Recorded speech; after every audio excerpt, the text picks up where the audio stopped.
नमस्कार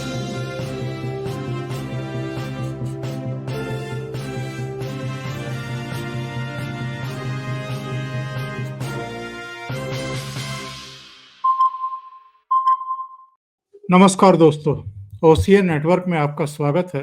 मैं हूं ओमकार चौधरी। पिछले 2 दिन लगातार कल विधानसभा में और आज विधान परिषद में योगी आदित्यनाथ ने जिन शब्दों में आरती उतारी है विरोधियों की, महाकुंभ के आलोचकों की, और महाकुंभ तो बहाना है, टारगेट तो योगी आदित्यनाथ को ही बनाना है उनको। और टारगेट तो मुझे लगता है कि उनका यानी आलोचकों का 2027 है। अभी से पेशबंदी करने की कोशिश कर रहे हैं। और जो काशी विश्वनाथ, अयोध्या जी, महाकुंभ और संभल, इन चारों ने जो एक फिजा बना दी है, एक हवा बना दी है, उससे ऐसा लगता है कि वो लोग आपा खो बैठे हैं। और विधानसभा में और विधान परिषद में योगी आदित्यनाथ ने जिस तरीके से गिद्ध का, सुअर का और दूसरे उपमाओं का उन्होंने प्रतीकों का उन्होंने उपमाएं दी हैं और उनका उदाहरण दिया है, उससे तो सुनते हैं अखिलेश यादव हत्थे से उखड़े हुए हैं। तो सीधे चलते हैं लखनऊ। वीरेंद्र नाथ भट्ट जुड़ रहे हैं, तो उन्हीं को जोड़ करके फिर देखते हैं जरा लखनऊ का और उत्तर प्रदेश का इस समय टेम्परेचर क्या है। भट्ट साहब, जी बहुत नमस्कार। स्वागत है। नमस्कार। आपके सभी दर्शकों को नमस्कार। सुनते हैं अखिलेश यादव बहुत परेशान हैं, बड़े नाराज हैं योगी आदित्यनाथ जी से। देखिए साहब, योगी जी जब से मुख्यमंत्री बने हैं मार्च 2017 से, और लगातार 1 जून 2024 के लोकसभा चुनाव को छोड़ दें तो विपक्ष उनके सामने खड़ा नहीं हो पाया। और अब उनके और वो लगातार योगी जी के खिलाफ झूठा प्रचार चल रहा है। शुरुआत कहाँ से हुई? जो मुख्यमंत्री आवास कालिदास मार्ग पे है उस पे जब कोई नया अध्यासी आएगा और जब कोई नया व्यक्ति उसमें आएगा, तो ज़ाहिर है उस घर की पहले मरम्मत होगी, उसमें पुताई होगी, और जब उसके बाद गृह प्रवेश की पूजा होगी, तो इन्होंने पहला झूठ ये फैलाया कि देखो मैं बैकवर्ड कास्ट का था, तो योगी जी ने पहले मुख्यमंत्री आवास को गंगा जल से धुलवाया। कोई भी व्यक्ति अगर नए घर में प्रवेश करता है, तो पहले वहाँ गृह प्रवेश की पूजा होती है। फिर योगी जी एक एक मठ के महंत हैं। उनकी एक सामान्य व्यक्ति से एक अलग जीवन शैली है, जो कि एक सामान्य गृहस्थ से बहुत अलग है। तो ये झूठ का जो कारोबार है, वो लगातार चलता आ रहा है। अब योगी जी ने कहा कि अब समय आ गया है सीधी कार्रवाई का। जो एक कहावत है अंग्रेजी में, to catch the bull by horns, बैल के दोनों सींग पकड़ के पटक के गिरा देने का समय आ गया है अब। यही काम योगी जी ने परसों किया है विधानसभा में, कि जाकी रही भावना जैसी, प्रभु मूरत सिंह जैसी देखी देखी। तीन जैसी। उन्होंने यस।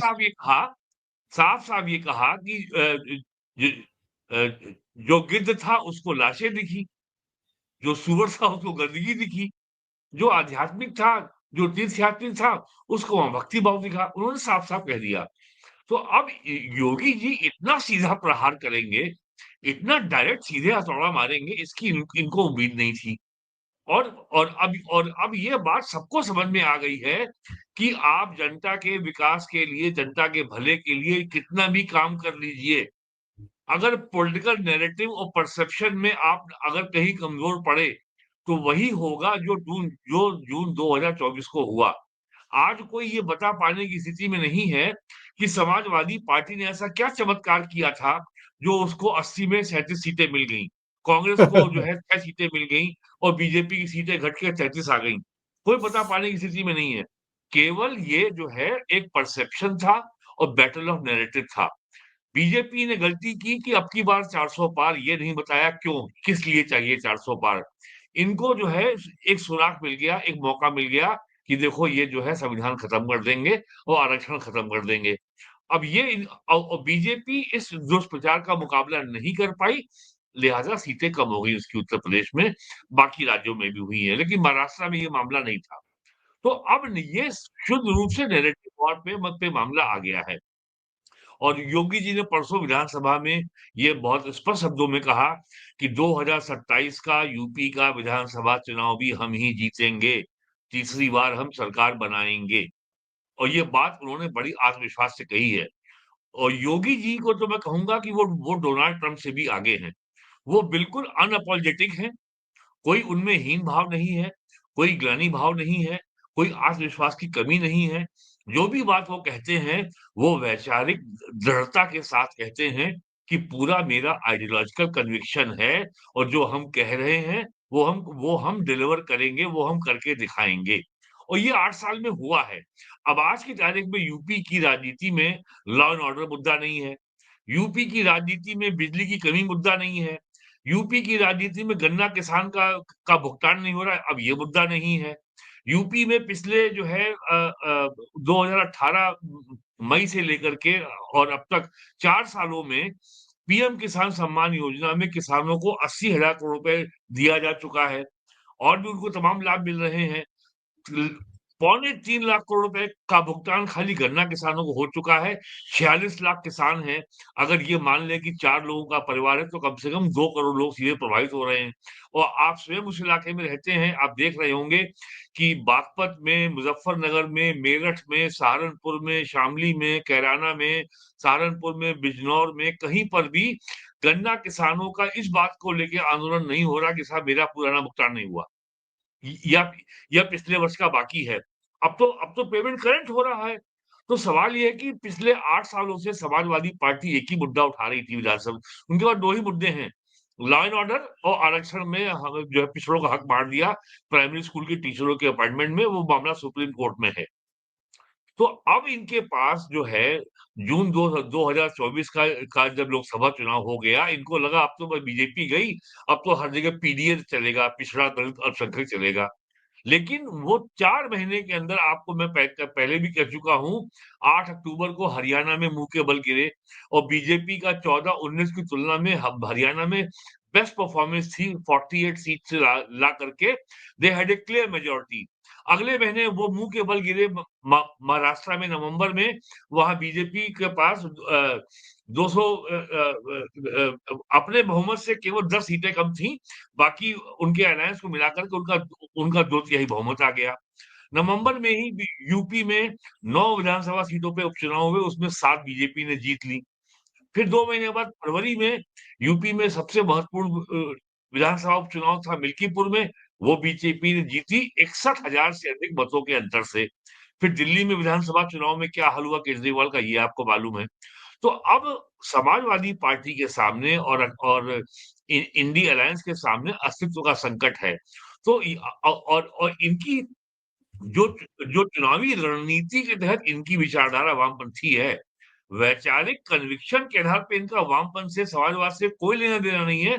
ये सारे के सारे 5 स्टार नेता हैं, जैसे अरविंद केजरीवाल का शीश महल और आज तो सीएजी रिपोर्ट भी टेबल हो गई है। उसमें साफ सामने आ गया कि कितने हज़ार करोड़ रुपए का घाटा दिल्ली की सरकार को हुआ शराब के घोटाले से। तो ये केवल एक एक पॉलिटिकल स्ट्रैटेजी के रूप में वामपंथ का इस्तेमाल करते हैं और वामपंथियों की पूरे विश्व में एक ही स्ट्रैटेजी है, लगातार जो है विवाद पैदा किए रहो, खराब, खराब, खराब, बर्बाद, बर्बाद, बर्बाद, चौपट, चौपट, चौपट। तो ये कुंभ मेले में ये कोई खोट नहीं निकाल पा रहे हैं, तो लगातार इसको विवाद के दायरे में उलझाए रहो। विवाद को लेकर के और जब किसी चीज़ में विवाद होगा, तो उससे नेगेटिविटी निकलेगी। और इसको मुख्यमंत्री ने लगातार अटैक किया है। अब आज वो बोले हैं अखिलेश यादव लखनऊ में कि जब-जब मुख्यमंत्री कुंभ मेले में जाते हैं, प्रयागराज जाते हैं, वहाँ पे आग लग जाती है, मेला क्षेत्र में। मैं 5 बार प्रयागराज जा चुका हूँ। अब तक का सबसे बड़ा मेला है 5,000 हेक्टेयर में फैला हुआ इलाका है और अब की बार नाहन क्षेत्र 12 किलोमीटर का है और वहाँ पे लोगों को केवल एक ही परेशानी आ रही है, जब 1 करोड़, 1.5 करोड़ लोग रोज़ आ रहे हैं, तो इतने विशाल मेला क्षेत्र में आप किसी वाहन की एंट्री की अनुमति नहीं दे सकते। और लोगों को एक ही शिकायत हो रही है कि साहब 10 किलोमीटर, 15 किलोमीटर पैदल चलना पड़ रहा है। इसके अलावा किसी को वहाँ कोई शिकायत नहीं है।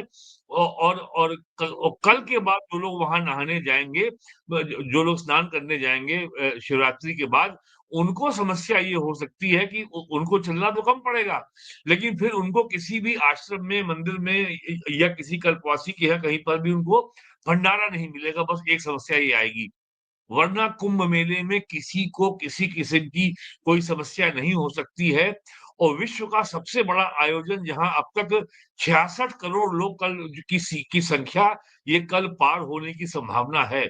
इतने बड़े ऐसा आयोजन अपने आप में अनूठा आयोजन है जो पूरे विश्व में कहीं नहीं हुआ है आज तक।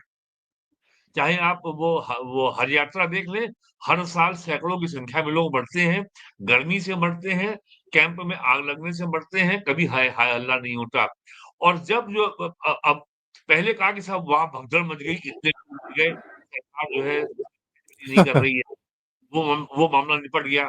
फिर बोले साहब वहाँ तो पानी गंदा है, वो सेंट्रल पोल्यूशन कंट्रोल बोर्ड की रिपोर्ट आ गई है और जो नेशनल ग्रीन ट्रिब्यूनल में शामिल हो गई है। और केंद्र सरकार और केंद्र का इंजन और यूपी का इंजन आपस में टकरा रहे हैं, ये डबल इंजन है। और फिर एक कहानी फैलाएगी कि साहब ये तो जो है दिल्ली में बैठे हुए बीजेपी के नेता योगी जी को बदनाम करने का षड्यंत्र कर रहे हैं।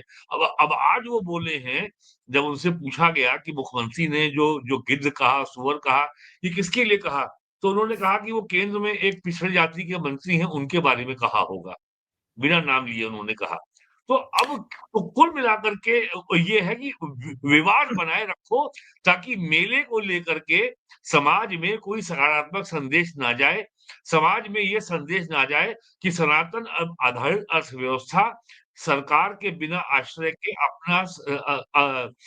अपना रख-रखाव, अपना पालन-पोषण स्वयं कर सकती है। और जो सबसे नई बड़ी बात हुई है कि कुंभ मेले में आने वाले लोग करोड़ों की संख्या में काशी पहुँच रहे हैं, अयोध्या पहुँच रहे हैं, मिर्ज़ापुर में विंध्यवासिनी मंदिर पहुँच रहे हैं, मथुरा पहुँच रहे हैं, चित्रकूट में कामदगिरि मंदिर पहुँच रहे हैं और चित्रकूट से बिल्कुल। मध्य प्रदेश में सतना मंदिर पहुँच रहे हैं। तो यूपी की अर्थव्यवस्था में जो लगभग जो इससे जो इकोनॉ जो जो जो बिज़नेस जनरेट हुआ है, वो लगभग 3 लाख करोड़ रुपए का है। तो इसका जो ये इसका जो सकारात्मक जो आर्थिक पहलू है, सामाजिक पहलू है, राजनीतिक पहलू है, आध्यात्मिक पहलू है। जो लोग जाति जनगणना की बात कर रहे थे, उनका तो जो है उनका दुपट्टा ही बैठ गया। अरे भई आओ ज़रा पता कर लो कि जो लोग करोड़ों लोग नहा रहे हैं, जो जो लाखों लोग एक साथ घाट पे नहा रहे हैं, कौन किस जाति का है? कौन ऊँचा, कौन नीचा, कोई है ऐसा कुछ वहाँ पे? वहाँ कौन पूछता है कि आप किस जाति के हैं? किसी भी कैंप में चले जाइए, किसी भी आश्रम के भंडारे में चले जाइए, वहाँ केवल आपको भोजन मिलेगा। आप बस आइए, स्थान लीजिए और अपना पत्र लीजिए, और भोजन कीजिए और प्रस्थान कीजिए। वहाँ कोई किसी की जात पूछ रहा है? तो जाति का एजेंडा, जाति के नाम पर सनातन समाज को बाँट करके अपनी राजनीति की रोटियाँ सेकने का जो इनका जो मंसूबा था, वो बुरी तरह ध्वस्त हो चुका है। ये इनकी असली पीड़ा है। और अगर जाति का एजेंडा ही ध्वस्त हो जाएगा, तो समाजवादी पार्टी के पास मुद्दा क्या होगा? 2027 के यूपी के विधानसभा चुनाव में ये इनका संकट है। और मैं तो कहूँगा इनके सामने अस्तित्व का संकट है। It's a crisis of existence for the Samajwadi Party. जी। बिल्कुल सही कह रहे हैं। हम वो मुख्यमंत्री ने जो कुछ कहा था, ज़रा एक बार दर्शकों को सुनवा देते हैं और उसी पर मेरा जी। एक अगला सवाल भी है।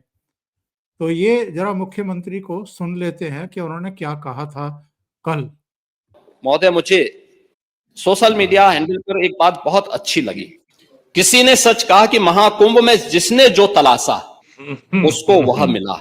गिद्धों को केवल लाश मिली, सूअरों को गंदगी मिली, संवेदनशील लोगों को रिश्तों की खूबसूरत तस्वीर मिली, आस्थावानों को पुण्य मिला, सज्जनों को सज्जनता मिली, गरीबों को रोजगार मिला, अमीरों को धंधा मिला, श्रद्धालुओं को साफ सुथरी व्यवस्था मिली, पर्यटकों को अव्यवस्था मिली, सद्भावना वाले लोगों को जाति रहित व्यवस्था मिली, भक्तों को भगवान मिले। मतलब सबने अपने स्वभाव और चरित्र के अनुसार चीजों को देखा है। एक ही घाट पर सभी जातीय वर्ग के तीर्थयात्री स्नानार्थी बिना किसी भेदभाव के नहाते रहे। सनातन की सुंदरता आखिर समाजवादी और वामपंथियों को कैसे नजर आएगी, लेकिन इनके द्वारा लगातार किए जाने वाले प्रश्न इनकी नियत को ही संदेह के दायरे में खड़ी करती है। सही बात रही इन्होंने। वामपंथी लोग पूरे दुनिया में यही काम कर रहे हैं। ये ऐसा नहीं ये खाली भारत में हो रहा है, या खाली उत्तर प्रदेश में हो रहा है, या खाली प्रयागराज में हो रहा है। पूरे दुनिया में ये हो रहा है। अभी हाल में क्या हुआ है गाजा में, देखिए अखिलेश की जो गाजा में फिर से लड़ाई। अखिलेश की जो इस पर टिप्पणी आई है, जरा उसको भी एक नजर देखते हैं, फिर आपका जवाब चाहिएगा। अखिलेश यादव ने लिखा है, लेकिन महाकुंभ में जिन्होंने अपनों को तलाशा उन्हें ना तो अपने परिवार वालों का नाम मृतकों की सूची में मिला जो हमेशा के लिए खो गए, और ना ही खोया पाया के रजिस्टर में। कुछ लोगों ने महाकुंभ में राजनीतिक अवसरवाद को तलाशा और उनको आत्म प्रचार का माध्यम मिला, लेकिन उन्होंने अपनी नैतिकता, सत्यनिष्ठा और मानवीय संवेदनाओं को खो दिया, और वाणी पर संतुलन को भी। अशोभनीय कथनों का उच्चारण बताता है कि मानसिकता जब नकारात्मकता के चरम पर होती है तो देश काल स्थान की गरिमा का ख्याल ना करते हुए शब्दों के रूप में प्रकट होती है।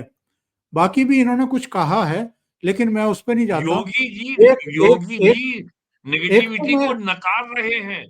एक तो मैं ये वो जानना नेगेटिव चाहता नहीं हूँ है।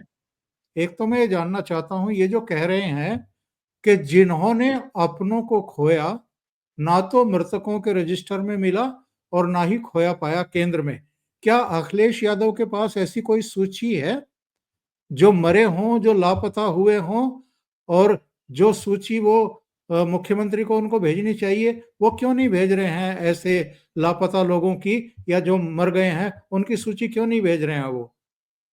देखिए, अब तक केवल एक शव आइडेंटिफाई नहीं हुआ है। बाकी और मुख्यमंत्री ने ये भी कहा है विधानसभा में कि कुछ लोगों ने कहा कि साहब ये बुजुर्ग थे और ये भगदड़ में इनकी मौत हो गई, तो उनको मेडिको लीगल फॉर्मेलिटीज पूरी करने के बाद तमाम शवों को बिना पोस्टमार्टम किए भी परिजनों को सौंपा गया है। और जो घटना हुई है बहुत दुखद है, और सारे इल्जामों के बावजूद भी ऐसा हो गया। और खाली कुंभ मेले में ऐसा नहीं हुआ है।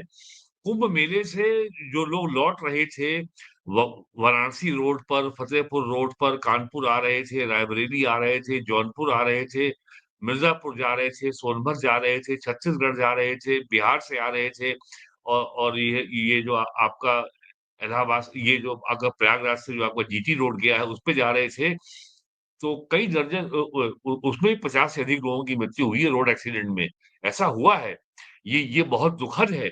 लेकिन इसको सरकार ने इसको कभी कोई छुपाने की या कवर अप करने की कोई कोई कोशिश नहीं की है। सरकार ने केवल इसको इस तरीके से हैंडल किया है कि जो करोड़ों वहाँ पे श्रद्धालु या तीर्थयात्री आ रहे हैं, उनमें कोई असुरक्षा या पैनिक की भावना का संचार ना हो। और किसी भी जिम्मेदार प्रशासन की ये पहला दायित्व होता है कि यदि वहाँ पे अगर लोग एकत्र हो रहे हैं, किसी भी आयोजन में, वो चाहे पॉलिटिकल पार्टी की मीटिंग हो या कोई भी कोई धार्मिक आयोजन हो या सामाजिक आयोजन हो, जो लोग वहाँ हैं, उनमें भगदड़ ना मचे, उनमें सुरक्षा की भावना ना पैदा हो, और वो पैनिकी ना हो, वो इनसिक्योर ना हो, इसलिए सरकार ने इसको इस तरीके से हैंडल किया है, जिसको अखिलेश यादव इस रूप में प्रस्तुत कर रहे हैं कि जैसे सरकार बहुत कुछ छुपाना चाहती है। वो स्वयं मुख्यमंत्री रहे हैं 5 साल, और किसी भी आप आईएएस और पीसीएस अधिकारी से बात करिए, क्राउड मैनेजमेंट का पहला प्रिंसिपल ये होता है कि अगर कोई घटना हो गई है, तो अब उसको जो है स्थिति को कैसे नियंत्रण में लाना है, और किसी भी किस्म की अफवाह, किसी किस्म का डर, भय लोगों में की भावना के फैलने से रोकना है, वही काम प्रयागराज में मेला प्रशासन ने किया है। नहीं, और ये कहीं भी किया गया है। या तो अगर वो कह रहे हैं कि सरकार ने मृतकों के नाम छिपाए हैं तो वो सामने लेकर के आए ना, या सब झूठ आपकी बोलना कार्य बंद, सामने इसलिए गलत या झूठ जो झूठ बोलना जो बंद। जो जो जो उनका ट्वीट अभी आपने दिखाया, वो केवल जो है ये केवल हताशा भरा उनका ट्वीट है और मुख्यमंत्री के हमले में भी वो अपने लिए कुछ बचाव की चीजें ढूंढ रहे हैं और वो हाई मॉरल ग्राउंड में खड़े होना चाहते हैं। यही अखिलेश यादव 2017 के विधानसभा चुनाव में कह रहे थे, इलेक्शन कैंपेन में, गुजरात में तो केवल गधे होते हैं। यही अखिलेश यादव आज से अभी जनवरी में कह रहे थे कि मुख्यमंत्री आवास के नीचे भी शिवलिंग दबा है, वहां भी खुदाई कराओ। इस क्या क्या आधार था इसका? और और और यही अखिलेश यादव लोकसभा चुनाव के पहले कह रहे थे कि हमारे सपने में भगवान कृष्ण आए थे और उनका कहने का अंदाज बहुत ही माहौल उड़ाने वाला था। तो इसलिए समय-समय लोगों की स्मृति बहुत जो है बहुत सूक्ष्म होती है, शॉर्ट मेमोरी होती है, लोग याद नहीं रखते हैं, वरना कब-कब किसने क्या-क्या बयान दिया इसकी बहुत लंबी श्रृंखला है।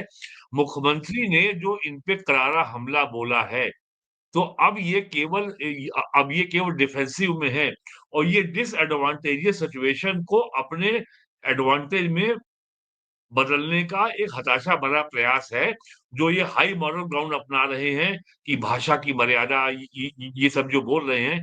अब भाषा की मर्यादा के बारे में समाजवादी पार्टी वालों का अगर हम लिस्ट उठाएँगे तो 2 घंटे लग जाएँगे। असली चिंता ये है, कुंभ के समाप्त होने के बाद अब यूपी की राजनीति शिफ्ट हो रही है संभल की ओर। संभल में 19 कुएँ मिले हैं वो मामला सुप्रीम कोर्ट में आज भी गया है और सरकार ने स्पष्ट किया है कि मस्जिद के सामने जो कुआँ है, वो मस्जिद की संपत्ति नहीं है और सरकार यूपी गवर्नमेंट अब संभल में और मैं तो कहता हूँ तीर्थराज संभल है वो, वहाँ पे 68 तीर्थ स्थानों का विकास करने जा रही है और इसको कोई कोर्ट रोक नहीं सकता क्योंकि कोर्ट का मामला केवल जो वहाँ सो कॉल्ड मस्जिद है, जो कल्की महाराज के मंदिर को तोड़ के बनाई गई है और सरकार ने ये भी कहा है सुप्रीम कोर्ट में कि ये मस्जिद का बड़ा हिस्सा सरकारी ज़मीन पे बनाया गया है, जो जी उसमें हाँ। एन्क्रोचमेंट किया गया है। तो अब इनकी चिंता ये है कि कुंभ तो इनके सारे गंभीर और इनके हताशा भरे प्रयासों के बावजूद कुंभ मेला जो करीब 46 दिन का था, वो तो कल संपन्न हो जाएगा। अब इनकी चिंता है कि अब फोकस शिफ्ट हो जाएगा संभल में। 1 मार्च से 2 मार्च से रमज़ान शुरू हो रही है। रमज़ान के महीने में कुछ नहीं होगा और 1 अप्रैल को संभवतः आखिरी रोज़ा 31 मार्च को है। 30 रोज़े होते हैं। एक तो हम ये मान लें कि अगर चाँद दिख गया तो 1 अप्रैल को ईद होनी चाहिए। तो उसके बाद अब आने जो अगला अखाड़ा राजनीति का है, वो है संभल। तो अब इनकी चिंता ये है कि हम तो ये मामला हिंदुओं का था। जो मन में चाहा जो है अनाप-शनाप बोल दिया, ममता बनर्जी बोल रही मृत्यु कुंभ है, लालू यादव बोल रहे हैं कुंभ से क्या होता है, खड़गे ये बोल रहे हैं बताइए वहाँ जाने से क्या रोज़गार मिलता है। लेकिन संभल में अखिलेश यादव इतने गैर ज़िम्मेदारी से नहीं बोल पाएँगे। ये बताइए, संभल, काशी, अयोध्या जी, महाकुंभ और अभी ये 10 विधानसभा सीटों के उपचुनाव के परिणाम, इस सब में अखिलेश यादव घबरा उठे हैं। उनको लगता है कि 2027 भी गया और योगी आदित्यनाथ ने तो कह ही दिया है सदन में। देश क्यों पिछड़ा सर था देखिए ऐसा है सरकार अपनी और समस्या आज उत्तर प्रदेश उतनी तेजी के साथ आगे बढ़ रहा है, उसका कोई कारण तो होगा। और उसमें मैं आपसे केवल एक बात कहना चाहूंगा कि समस्या के बारे में सोचने से, एक चिंतक ने बहुत अच्छी बात कही कि समस्या के बारे में सोचने पर बहाने मिलते हैं, समाधान के बारे में सोचने पर रास्ते मिलते हैं। जिंदगी आसान नहीं है, बस खुद को मजबूत बनाना पड़ता है। उत्तम समय कभी नहीं आता, समय को उत्तम बनाना पड़ता है।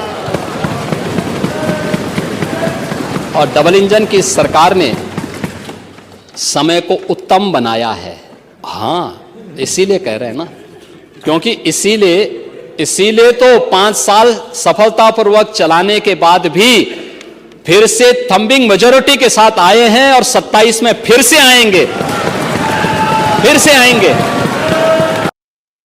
ये जो शंखनाद किया है योगी आदित्यनाथ ने कि 27 में फिर आएंगे, ये ही इनका जो धैर्य है, संयम है, उसको डगमगा करके रख दिया है। अखिलेश यादव बौखला गए हैं। केवल आपको एक आंकड़ा दे रहा हूं कि सरकार की जो एफिशिएंसी है, जो सरकार की कार्यक्षमता है, जो सरकार की उपलब्धि है। योगी जी का पहला बजट था, उसका कुल आकार था 3 लाख करोड़। आज जो है 8 लाख करोड़ से ऊपर है 25-26 का बजट। 25-26 के बजट में जो सरकार का अपना जो कुल जो आय है, वो 5.5 लाख करोड़ है। कहाँ 3 लाख करोड़ का बजट था, आज केवल टैक्स से सरकार की आय 5.5 लाख करोड़ है। तो इसका मतलब सरकार ने काम किया तभी तो है। बिल्कुल। और मुख्यमंत्री ने हाउस में ये भी कहा कि हर जिला मुख्यालय पे आज 24 घंटे बिजली मिल रही है। हर शहर को 24 घंटे बिजली मिल रही है। और छोटे शहरों में 20 घंटे और गाँव में 18 घंटे। ये बहुत बड़ा मुद्दा था। और यूपी में, खासकर पश्चिम यूपी में, लखीमपुर में, पीलीभीत में, शाहजहांपुर में और सीतापुर में ये ऐसे या जहाँ पावर लूम है, ये जहाँ ज्यादा बुनकर हैं, सरकार से लोगों को केवल एक ही अपेक्षा है कि हमें बिजली मिल जाए 20 घंटा, बाकी अपना रोजगार तो हम कर ही लेंगे। आज लोगों को बिजली चाहिए। यहाँ तो और ईस्टर्न यूपी में ऐसे-ऐसे पावर लूम के ओनर हैं, जो कहते हैं हमसे ₹10 ₹12 पर यूनिट बिजली हमसे ले लो, लेकिन बिजली हमको दो। तो यूपी की राजनीति के जो स्थायी मुद्दे थे, वो योगी जी ने अब उनका समाधान कर दिया है। और अब उनके पास नैरेटिव पे फर्म कंट्रोल योगी जी का आ गया है। जो चूक 2024 के लोकसभा चुनाव में हो गई थी, वो अब नहीं होने पाएगी। ये चिंता है अखिलेश यादव की।